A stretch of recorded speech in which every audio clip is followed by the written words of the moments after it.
Yes. May message, ma'am, na ipinorward ako sa iyo sa Viber.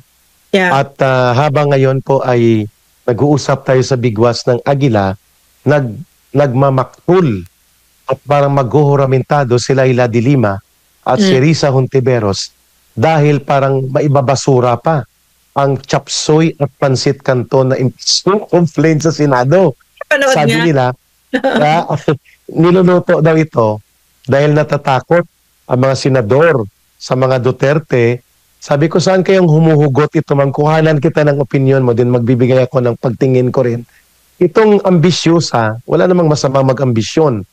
Pero kung ikaw ay bunga ng isang masamang politika na bangungot ang idinulot sa taong bayan, I'm talking about the bulukan ng isang dilawan, pinklawan na politika na ang mga muka ng survivor ay si De Lima at si Hontiveros na hilaw na komunista.